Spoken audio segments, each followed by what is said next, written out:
Mania. Kali ini kita akan membahas video review dari Dr. Julie Wei, MD, Medical Doctor, dokter anak spesialis otolaryngologis atau spesialis THT.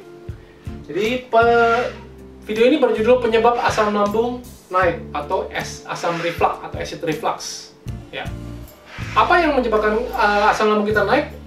Apakah asam lambung tinggi ataukah ada kondisi-kondisi faktor lain yang bisa menyebabkan asam lambung kita naik?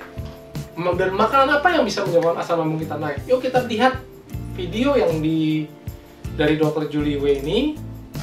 Dan jangan khawatir, kita telah menyematkan teks bahasa Indonesia supaya kita bisa lebih mudah memahaminya. Even we admit a little cheat every now and then, that's fine, right? But is there a new condition that may make parents concerned? It has nothing to do with weight. We're joined by pediatric ENT doctor from Nemours Children's Hospital, Dr. Julie Wei. She's calling this the milk and cookie disease. Say it isn't so. I coined the term the milk and cookie disease because I came to realize that our children's diet today can have very high dairy and very high sugar. So this really isn't just about milk and cookies, but it's what happens to your child if by eating foods that are too high in dairy and sugar, along with eating them at the wrong time. So specifically, too close to bedtime, and that can lead to many symptoms affecting the ear, nose, throat. I want to demonstrate and show you what happens when we have too much dairy and sugar at night, close to bedtime. And this is, very benign habit. Yeah, so this is the stomach, and then the green stuff is our natural stomach acid that's there to help us digest. And I'm going to show that, well, first we'll have some milk, because this is very comforting. And when they're babies... Right before bedtime, a good glass of milk. Yeah. And we're not implying that everyone who has milk and cookies this happens to. This is just a possible...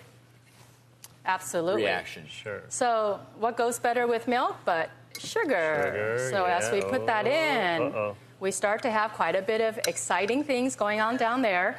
And I tell families, look, when we're sleeping, our gut wants to rest. But instead, if this is going on, your child lays down and goes to sleep. Here it comes. Here it comes. They start coughing. So that's coming up your esophagus. You can imagine that starts to spill into the throat, causing cough. Right? Exactly. This is basically heartburn, reflux. This is all about reflux. So kids will come to me with sore throats every morning, but they never have a fever. They go to school the next day. But they don't have good quality of life because of this. And then, so imagine the stomach now, your child goes to bed. So as you're laying down, all the stomach content, because it takes 4 to 6 hours to digest, now it's going to come back up to your throat. And so this is reflux. And I really think that we as parents, myself and the physicians, we need to help empower families. And I like this because it's I've had so many kids with these kind of symptoms, and we thought, well, maybe he's allergic to dairy. We test him, he's not allergic. Maybe it's lactose intolerance. We test him, it's negative. This is maybe another explanation why it didn't agree with them. So I like that. So are you taking the patients completely off of dairy for the day, or are you saying after lunch, no milk or no sugar? What is your recipe for milk and cookie disease, basically? The takeaway message is not that you can never have milk and cookies. I'm not here to ruin children's childhood. But it's about trying to have it earlier and really learning how to read the food label, teaching our children not to have too much sugar.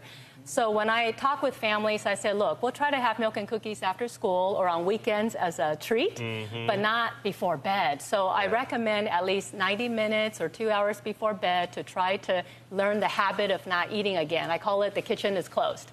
So the kitchen closes at 7. Semoga ini bermanfaat. Saya Joe Puafu. Setuju Anda bahwa sehat adalah pilihan hidup kita.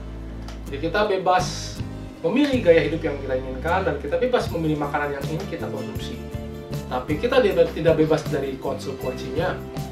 Kita mau ingin enak di depan atau mau ingin enak di belakang, itu terserah Anda. Terserah kita, pilihan kita dalam menjalankan hidup ini. Selain itu, kita tidak mungkin bisa membayar orang melakukan push up, pull up, squat, tapi kita yang melakukan ototnya. Jadi, kita yang harus melakukan kepada diri kita sendiri. Kekuatan dan kesehatan mental kita juga ternyata dipengaruhi oleh kekuatan fisik. Kita perlu melatih fisik kita supaya kita bisa mengatasi masalah dan tantangan dalam hidup kita. Saya Joe Puafu bersama BINARAGA.NET Kami mengajak Anda membangun generasi baru yang lebih cerdas, fit, dan tangguh. Di BINARAGA.NET, kami selalu percaya bahwa setiap orang pasti bisa memiliki tubuh yang ideal dan sehat. Dengan subscribe, like, dan share video ini, Anda turut membantu membangun Indonesia sehat dan kuat. Salam cerdas fitness, saya JP.